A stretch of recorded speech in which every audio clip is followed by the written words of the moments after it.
Most programs at the high school have been affected by COVID, but theater keeps finding ways to put on a show. Elizabeth Carr gives us more. Even with the new COVID regulations, the show must go on for our Nixa High School theater department.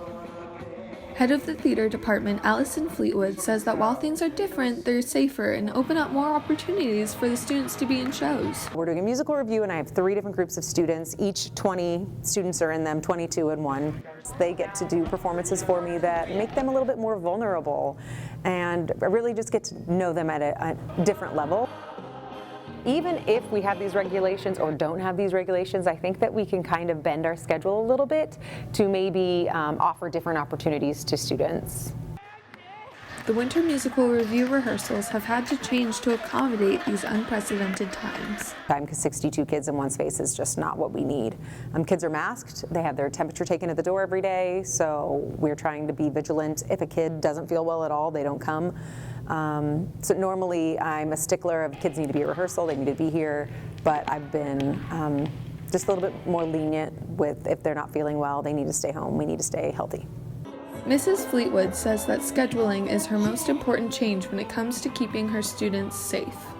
Scheduling is always really hard when it comes to a musical because I'm looking at the student schedule, I'm looking at my schedule, the choreographers, music director. It's a game of Jenga that I've got to make sure everybody can be there when they need to be there and are able to commit to the program and the show that we're doing.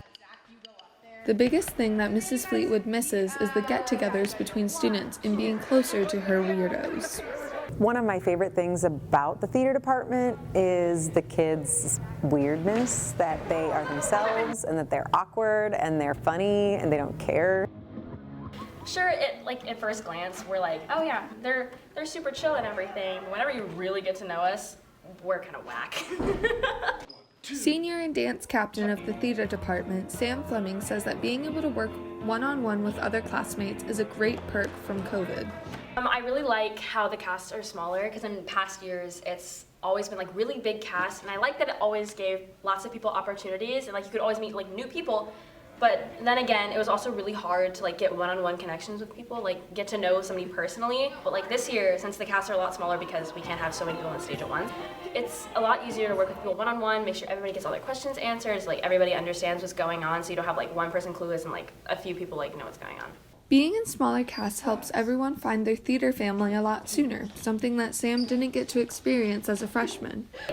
The bigger shows, you really couldn't get to know people, but like in the smaller cast shows, like the plays and like the swing musical, they were smaller casts as well, so you really got to know people, and that's how you make like meaningful connections and you find your family within the group. And this year, you're able to do that sooner, because I feel like whenever I was a freshman, I have had a really hard time like making long-lasting high school like theater friends and like finding my place here. And I feel like since this year it's forcing us to be in smaller groups, it's helping the underclassmen find those connections and find that place a lot sooner. Like the theater department means so much to me, and I'm so grateful that we're still able to put on shows. It means so much to me when people wear their masks, because I want to be able to be here and like have this experience and experiences with other people, and when other people aren't like following the rules, it really hurts, like it hits home, because like this has been my home like all of high school. The show is set to be performed in February with details to come later. Being a review, there are many different songs from many different musicals with something you're bound to like. For Eagle Air TV, this is Elizabeth Carr reporting.